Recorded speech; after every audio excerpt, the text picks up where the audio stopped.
welcome to this episode of the First Trust ROI podcast. I'm Ryan Isakainen, ETF strategist at First Trust. Well, today I'm excited to be joined by Dave Rutherford. Dave is a Navy SEAL. He was a contractor for Blackwater. He was also a CIA contractor, and he is a world champion performance coach. That's what he does at First Trust. He works with our practice management team, and he helps financial professionals thrive and flourish and reach their potential. He talks about what's holding them back. I'm very much looking forward to this conversation with Dave Rutherford. I hope you enjoy it as well. So thank you for joining us on the podcast, Dave Rutherford. Thank you, Ryan, for having me. Navy SEAL, performance coach. We have him here at First Trust as well, and also podcaster. So I'm going to have to ask you for some advice. You were sharing with me before we started 500 some episodes? Yeah. I started in 2013 with a show called Navy SEAL Radio. And originally, the idea was, it was right when online broadcasting was getting its start. There was an old platform called blogtalkradio.com, and they had all the software built in. So all you had to do is sign up. I did a Saturday morning live show. And that was 2013. By 2015, I'd amassed about 2 million downloads in the infancy of podcasting. And then in end of 2015, I was approached by my friend Marcus Luttrell, the lone survivor, and he said, "Hey, Rut, I know you've been doing a show for a couple years. I love it. Do you want to do a show together?" And when you get somebody that has that name recognition and the Marcus I know is a lot different than the Marcus people knew from the movie and the book and the speaking, and I knew what kind of guy he was, how much fun he was, and so I jumped at the possibility. So we started the Team Never Quit podcast in June of 2016. By the end of 2016, Apple rated us as one of the top 30 podcasts of the year in just 6 months. I left about 3 years later. We had amassed just over 25 million downloads. Wow. And that show's still going to this day. I think there are over 100 million downloads total. I was a part of the first 108 episodes. And then when I left that, I relaunched mine called the Frog Logic podcast now. Mm-hmm. And I've done, I don't even know. I think I'm at a 70 some odd shows, and I think all in all around coming up around maybe 5 million downloads or something like that. Yeah. So I'm going to ride your coattails for everything I can. I'm all about it. I love what you're doing, Ryan. I think, podcasts in this space are challenging. Since I've been with First Trust, I've probably done 5 or 6 advisor-based shows. It's a nuanced deliverable, mm-hmm. And I think but the way you're doing it is so target rich that it's going to generate a lot of people paying attention to us. And for me, the greatest thing coming on board with First Trust, especially with the clout that Brian has, mm-hmm. and the magnitude with which the Monday Morning Outlook is distributed, man, the framework for our audience is there. It's so awesome to see that you're converting it into this media space, which is the biggest in the world now. I appreciate it. Yeah, I mean it's when we started this just over a year ago, I figured some people would watch it, but even if no one did, I got to have interesting conversations and learn. And that's the best thing about podcasts, isn't it? Yeah, for sure. Okay, so you mentioned Frog Logic. I have no idea what that means. Tell me. In 2005, I was working for Blackwater at the time, and I was an international curriculum and training specialist. So I would go over to foreign countries and train their commandos how to be better commandos. And I was, it was a small group that were doing this. I spent a lot of time in Azerbaijan, and then in the fall of 2005, I went back to Afghanistan and was working on training the counter-drug commandos and then mentoring them on missions. And on the way out the door, they're like, "Hey, can you run a building project in Afghanistan?" I was like, "Sure, why not?" I'd never done it before, so that was cool. But it was in that space where on a mission up in the north area, we were going to take down a pretty sizable distributor of opium.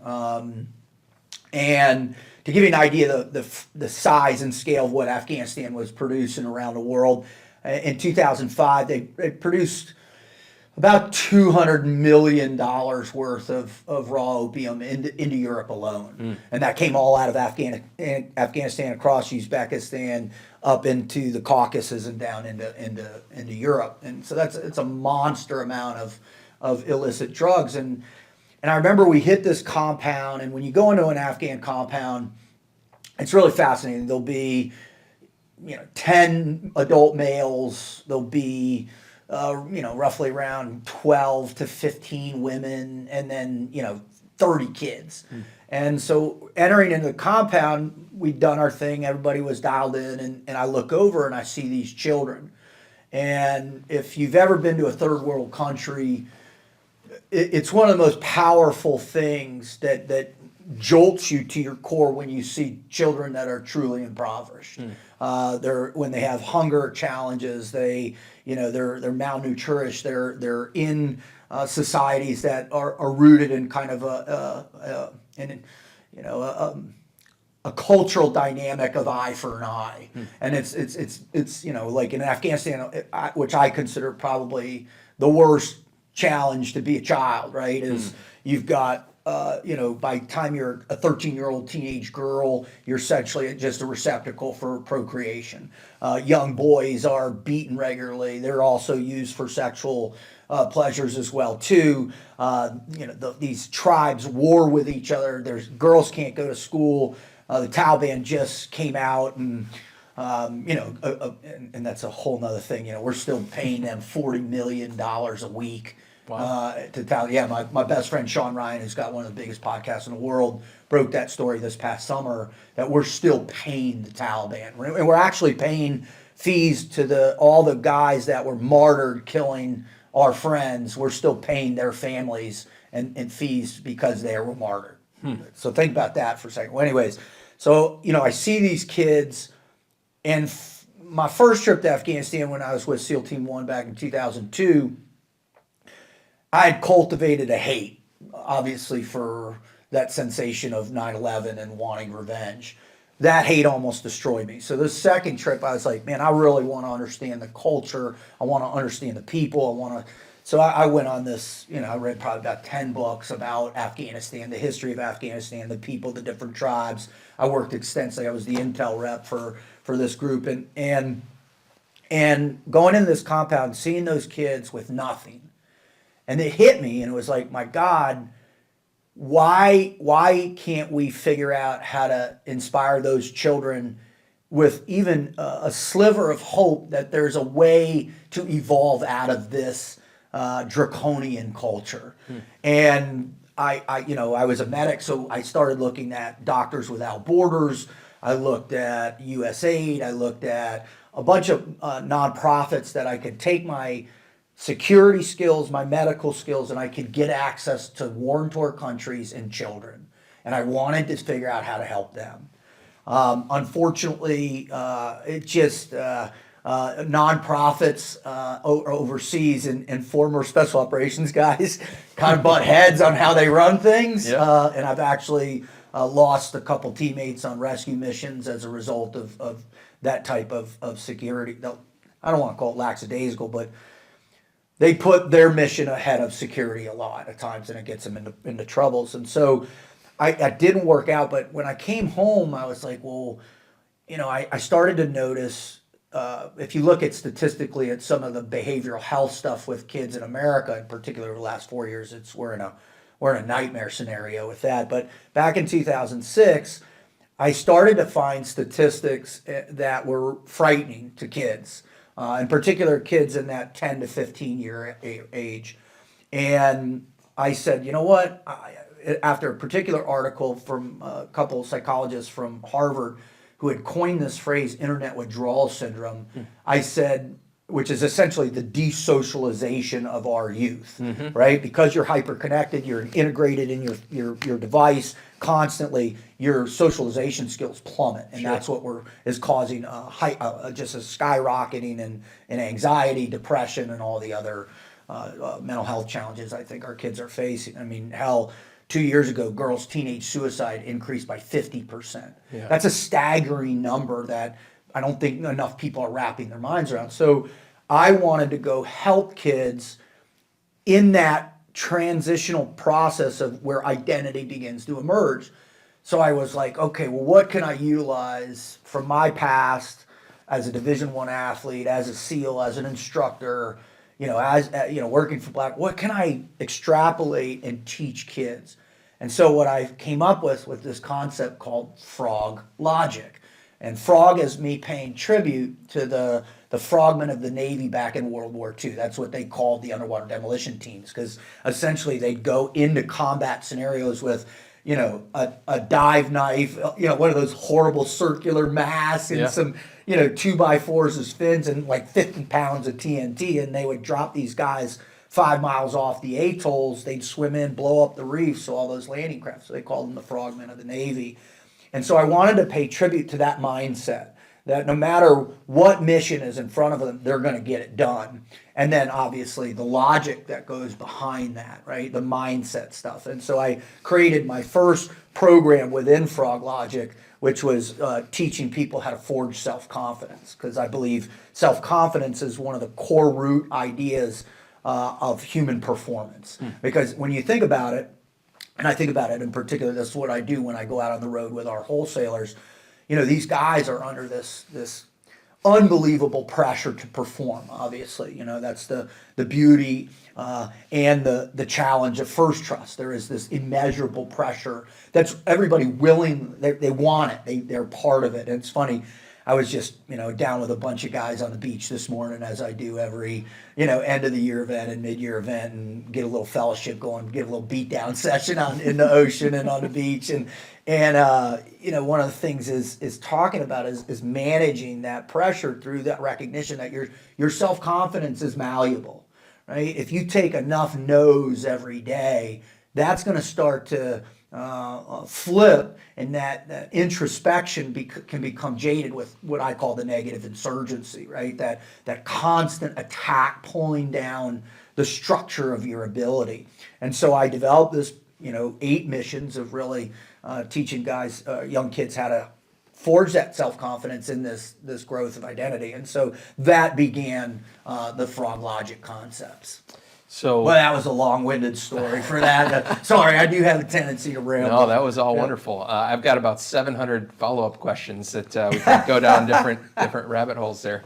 But you were talking about performance coaching, and it made me think, like, what is it that I do typically that when I fall short of the goals that I want to achieve? Is there 1 or 2 things that you think most of us maybe fail to do, or that we're not thinking about in the right way? 100%. And it's, my performance coaching career really made a shift. So after I started Frog Logic in 2006, I talked to about 7,000 kids in North America from 2006 to 2008.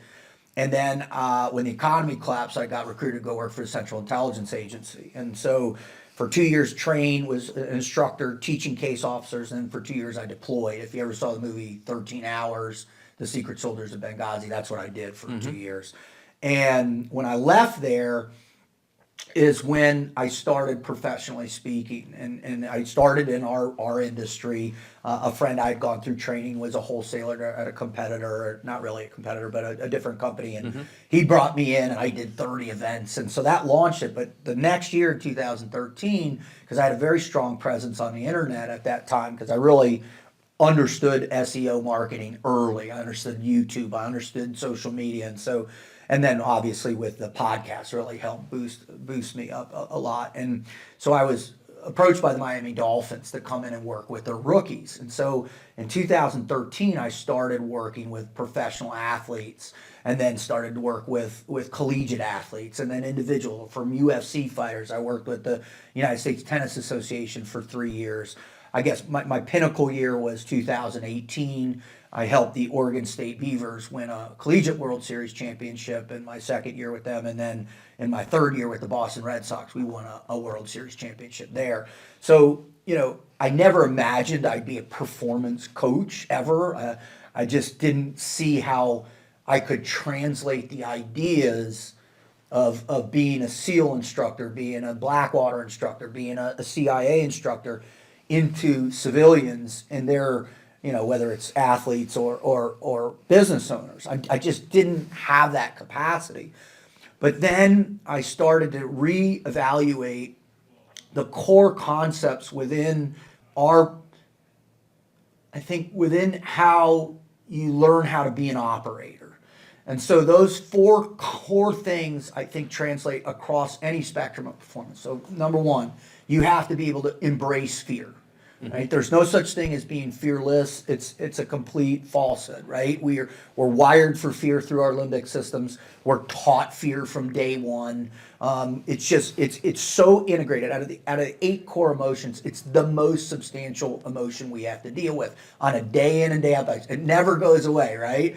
So, but the thing that people don't do is they don't address their fears. They don't really know what they're afraid of, and more importantly, they don't know how fear alters perspective, right? It restructures your perceptions. That's what fear does. And through the lens, I try and simplify it. It's through the lens of pain, right? When we feel a pain impulse, or internally or externally, we immediately begin to shift how we kind of integrate with that pain point, and that's where fear is just sparked. And if you're so afraid of something, man, it owns you. It causes paralysis. It causes an inability to think clearly, and all the way down on a physical level, right? If your heart rate's at 185, you can't even think right? Has all these other effects physiologically. So learning how to embrace your fear as a tool.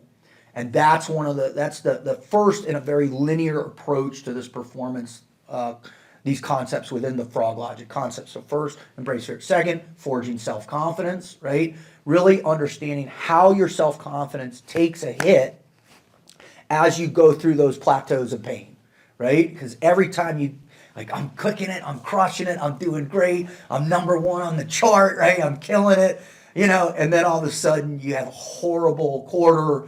You drop down 12 points, you're getting the calls from your managers, right? Like, hey, you all right? What's going on? Yeah.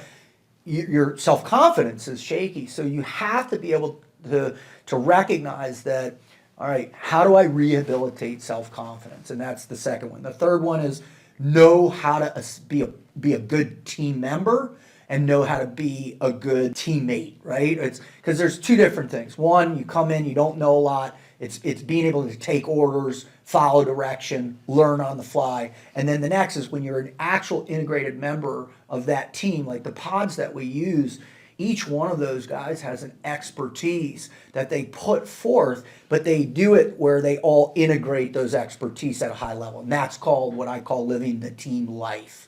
And it's a comprehensive recognition that all success is a derivative of teams, period, end of sentence. And I've worked with, UFC fighters, former world champion. I've worked with, like I said, my third year with the Red Sox, I worked with Mookie Betts that year. That was my main focus that year. So you see these people at the highest level of performance, but it's the people around them constantly, right? That are, you're tapping into your manager or your economics team or us and the advisor consulting group, right? It's me in the car with a guy, a wholesaler that's been struggling for a few months, and like, all right, let's break it down, right? Let's look through all these things. What are you afraid of? How's your self-confidence? How's your team look? And then the biggest one, the more higher order one, is to be able to live with purpose. Because ultimately, if you don't have a definitive purpose in your life, life is forcing you in the directions that it wants to take you. And I think a lot of people in particular that live in a perpetual state of fear allow life to mandate where they go. But more importantly, it seems to mute potential, right? But if you have a clear purpose, right? When I was that 23-year-old kid, who left Penn State and joined the Navy, man, I finally had a purpose. And when I made it through training, the purpose got more dialed in. When I finally got my trident, it got more dialed in. And as I've grown and matured, and in particular now with my children, I have 4 daughters, my wife, man, I know specifically what my purpose is and how to execute on it. So those are the fundamentals. If you can evaluate yourself across that plane and see what your performance, like you overlay those on the specificity of performance, right? And I think that's been the thing that makes a lot of sense with the people that I've worked with, as well as it enables me to be able to deliver that message to a giant LPL conference or one-on-one with an advisor that's trying to take it to another level. Yeah, those 4 things definitely ring true. It seems to me that they're all interrelated, but is there one in particular that you think people struggle with the most? Fear, hands down. Okay. Absolutely. It's crazy, Ryan. The number one question I used to get all the time, not so much as I've gotten a little older, but was, were you afraid? Mm. And to me, it seems like, what is that a real question? Are you honestly asking me? I'm submerged in 58-degree freezing cold water for 90 hours straight in Hell Week. Hell yeah, I was afraid. I was afraid every single second. And then when I left the agency, it was that question: were you afraid in combat? Were you afraid here? And I used to be almost annoyed at it, and I was annoyed at it because I was afraid to answer it. It's such an intimate question, right? There's no greater intimacy than what you're afraid of, right? Think about all the times you've been in your greatest hardship, your greatest challenge, and you're struggling, you're not doing well, and someone comes up, hey, Ryan, are you all right, man? What's the first thing? I'm fine. I'm good. Why? Because you don't want to expose that you're not fine, that you're not sure, you don't know if you're going to be successful. So I think fear is the key. And part of the seminar that I teach on embracing fear, mission number 1 is to search for the truth of your fear. And then step 1 in that is to write down all of your fears all the fears you had as a child, young man, all your fears right now, and then all your fears in the future. Have you ever done that before? I don't think I have. No. And I'll be in front of 500 people, I'll ask that question, and I might get one person in the entire audience who said they've done it. And usually those people are in a 12-step program. They're doing deep dive psychologically with a psychologist or psychiatrist, or they did it in some philosophy class in college. But that's it. But the overwhelming majority of people have no idea what they're actually afraid of, and then more importantly, how it impacts performance. Interesting. And I think, that emotion of fear definitely plays into the investment industry as strategist or portfolio manager or financial advisor. It doesn't really matter. There's the number one thing I hear, and last year I think I was in front of a little over 4,000 advisors, right? 30 different states. The year before was 4,500 advisors. And I'm obviously not talking one-on-one, but I have a lot of one-on-one conversations out there. And the thing I hear most is, man, I'm doing more coaching, emotional coaching with my clients than I've ever even imagined I would have to do. And they all laugh when I talk, how often do you have to talk your clients off the ledge? And especially in the volatility that we've seen, through COVID, what we're dealing with around the world, and, the way the markets are. I mean, if you look at the Magnificent Seven, and one day they gain $1 trillion in market share, the next day they're down 800 billion. And it's like, how do you keep that client of yours in that not safe space, the wrong word, I shouldn't use that, in that space of confidence and trust, right? By mitigating the fear. So it's understanding on a psychological level what drives fear. Yeah, it seems like there's plenty that people could be fearful of as they look around the world. And every day, all day. Yeah, there's so much unknown, and I think we're at a point in time where there's so much unknown, but we also get little blips and snapshots on Twitter or X, and so we know little bits of a story, and then we find out other little bits, and it's really tough to manage the narrative, what the narrative actually is, right, and the fear attached to that. 100%, and that's something I think I'm lucky because of the work I've done in my past. I understand how to aggregate content and information and know how to extrapolate the threads that coalesce the grander narrative, and then also the threads that deconstruct that grander narrative in a more meaningful way. I will say, we're in a cataclysmic shift in terms of content delivery nowadays, whereas before you had very few outlets that drove the narratives. Well, X has literally dropped an atomic bomb in the middle of that narrative, and so now all of a sudden, and that's why when you look at their growth rate since Elon Musk bought it, it's the number one news organization in the world, the deliverer of news. It's they're having more. It's the number one growing app on the App Store internationally around the world. It's the place people are going to post genuine, well thought out content. And now with the advent of independent journalists, if you will, right? People that are not, they don't care about the aggregated narrative, but they're out there trying to deliver real information in real time. You're seeing this. It's for lack of a better term, it's a lot of people are waking up to maybe some greater truths that they once didn't know, and that generates fear too. Yeah. You before, when you were talking about the path to frog logic, you mentioned some of the anxiety that I don't know if anxiety and fear are the same thing. They're certainly in the same related. realm. Yeah. But there was a book that I read recently called The Anxious Generation by Jonathan Haidt. I'm listening to it right now, about halfway through it. And I think anyone who's got kids that are teenagers that are, dealing with their smartphones and their social media and all of the anxiety that creates, really need to read that book. Because kids, hell, man, I feel it. I mean, I get on, right, I'm on Sunday, I wake up, I have my cup of coffee, I go through my feed. Now all of a sudden I just see former President Trump gets shot again, or guys on the golf course who didn't get shot at, they shot at him.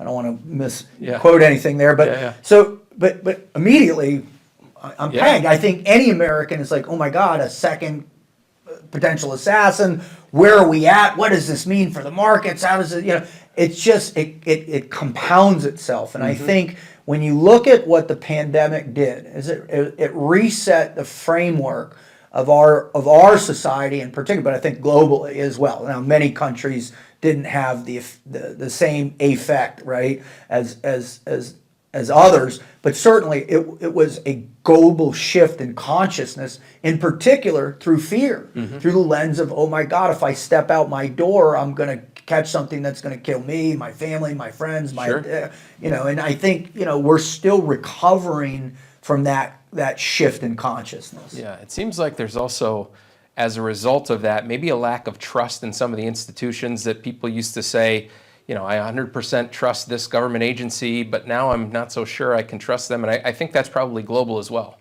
Oh, there's no doubt. It's interesting. Once you start to find those journalists that are in everybody's bias, right? Just put that out there for sure. And so, but you watch somebody that's very focused on delivering, as close to the truth as they can get.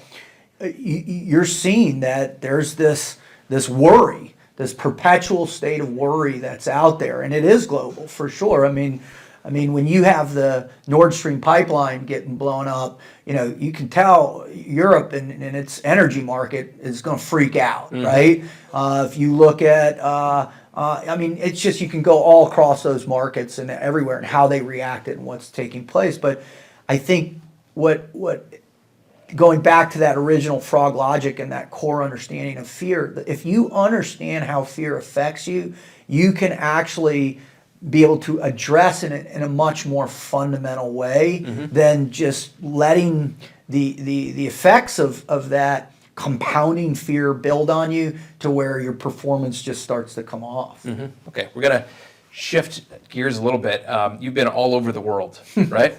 Yeah, but nowhere fun. I have all these friends, and they're like, "Oh man, we just got back from Europe, or we went to South Africa, or went here," and they're like, where's the best place you've been? I'm like, That's what I was Spin gonna ask Bulldog, you. Like, Afghanistan. outside the U.S., Yeah. what's the international location that that you think is unique and you've enjoyed the most?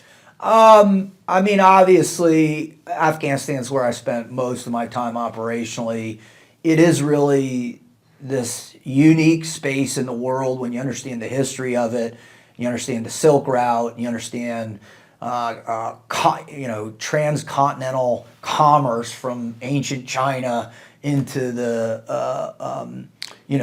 steppe of Iran. It wasn't Iran back then, but and you think about the magnitude of that, and then you also think about the fact that Britain, its back was broken in Afghanistan, Russia's back was broken, now ours back was broken in Afghanistan. It's just there's some, I don't even know what it is. It's almost like that Saudi Lawrence of Arabia feel, right? It's that there's this mystique, this mythological aspect of Afghanistan. And I remember when I was doing this building project for Blackwater, I would get in, this old 50-year-old Russian helicopter that Lockheed Martin had bought, and we had this one guy, this old Tajik pilot that was flying. This guy had something like almost 30,000 hours on this machine, on this helicopter, which is a staggering amount of flight time. And he would come out and he'd wear his flip-flops and a cigarette, and he'd just sit there and his pants rolled up, and I'd get in the back with my kit, and it was just me. And we'd get in this helicopter, and we'd fly, 1,000 feet above the top. I'd go from, down in Gardez over to Herat, which is on the border of Iran, back up north into Kabul. And here I am sitting. I'll never forget, the coolest story ever was, you remember Bamanye, the place where they had those ancient Buddha statues carved into the side of the mountain there, and the Taliban blew those up. Well, I remember sitting, there's an airstrip right there, and it's where you refill. And I'm sitting on the airstrip, and I've got a heater in, I've got my, my cheap AK, and I'm in my kit, and it's just me and this Tajik pilot and his flunky buddy that just gets in so he doesn't pass out, I guess. I don't know what he does. And I'm sitting there, and I'm looking around at these statues, and I'm thinking to myself, wow, my life is pretty fascinating right now, and I hope I can take whatever I'm learning right now and apply it in a good way. So, Afghanistan, although it is probably one of the most war-torn countries in all of the world, there's this mythological allure for me in that place, and it's also an incredibly beautiful country too. Yeah. So, when you think about home, you live in Texas? South Florida. South Florida. Yeah, Southeast you seem like Florida. a Texas guy. Oh man, I want so bad, but my wife, she's from Maine, and I can't convince her to go to Texas. Otherwise, I'd be there. What do you think is different about the U.S. in comparison to the other places? I mean, Afghanistan, obviously there's stark differences, but there's probably some similarities. But what do you think makes the U.S. such a different place in comparison to other parts of the world? The ability that we all have a constitutional right, a God-given right to speak our minds. There's no greater, more important thing on the planet than the ability to have free speech. Nothing. Everything pales in comparison. No matter where I went around the world, there was always a restraint of free and open speech. And that was operationally or in otherwise too. I mean, some countries, obviously, that you can speak your mind, but I mean, look at some of the stuff that's taking place in Europe right now. There are people that are getting 2-year jail terms because they're speaking out against a particular something going on within the government, right? And so they're speaking out and they're doing jail time, right? Even look at down in Brazil. And Brazil, and the head of the Supreme Court down there, taking X out of the country, and then also making Starlink out of the country. So, and it was supposedly like 34 million Brazilians were on X. Now, when you look at their last election and what took place with Bolsonaro and Lula, I mean, that is one of the most significant things that took place in the last 4 years, 5 years geopolitically. To not have a free and open place to speak your mind in Brazil, that's a catastrophic potential problem. And when you look at the hyper increase of socialism, and in some contexts actual Marxism and communism sweeping through South America right now, that's a big deal. So when you look at America and the fact, although there's a lot of people out there who can argue that potentially those liberties are fading, and there's a vast array of people that are advocating against it, right? And they use terms like hate speech, or they use terms like misinformation, disinformation, and then my personal favorite is malinformation, which is true information, but it's whatever party doesn't like it. It's bad, right? And so, and I think that's what really makes America so exceptional, and it's what makes First Trust so exceptional too, that Jim Bowen is a profound advocate for free speech and speaking his mind and not being afraid to talk about the way he looks at the other most awesome part about America, which is our capitalistic society. I mean, you put those two together, and what have you done? You've created the most significant influence of generating wealth that the world has ever known. And so, that for me is the most beautiful aspect of what our country represents, is that right to speak your mind. Yeah, it seems like in particular political discourse is something that people shy away from. They're afraid because they don't want to have conflict. I don't know if that's related to their running from the fear of breaking relationships or something like that, but it seems like the founding fathers all battled it out. They had different ideas, and they weren't afraid to have conflict and work through problems. And it seems like that'd be a good idea. It's the ultimate idea. It's the thing that keeps the structure of the Constitution intact, right? And without that, it's a worthless piece of paper. And when you hear certain periodicals putting out opinion pieces on their opinion page that, do we really need the Constitution? Is it really that important? You think your mind and go, hey man, do you have any idea what took place in Romania or Czechoslovakia after World War II? Do you have any idea of the carnage that communism did and your inability to speak your mind? I mean, people can't fathom it, because I think obviously we take it for granted to a certain degree, but if you lose the ability to call out that which is evil, if you will, or that which is untruthful, or these narratives, if you don't have that, then you don't have a society that can function properly, because then tyranny emerges, and the next thing you know, you're staring at whatever particular tyrannical ideology is going to destroy your way of life. Right. And I think the way to get to truth is actually to have, even if it's some wild conspiracy theory, if you're not allowed to address that and have two sides actually say, no, wait, this is actually what's going on. And I think the ability to actually have that discourse is how you get to truth. 100%. There was just a gentleman who went on, probably the guy who has the second biggest, he goes back and forth with another guy out there, and this guy's one of the top historians I've ever heard. I mean, he's absolutely brilliant. I mean, I've never heard a person deliver history better than this guy. So he goes on there, and they get into this discussion randomly about World War II, and he makes a comment about Winston Churchill, and potentially that Churchill could have done some things differently that maybe would have avoided 65, 70 million people being annihilated in World War II.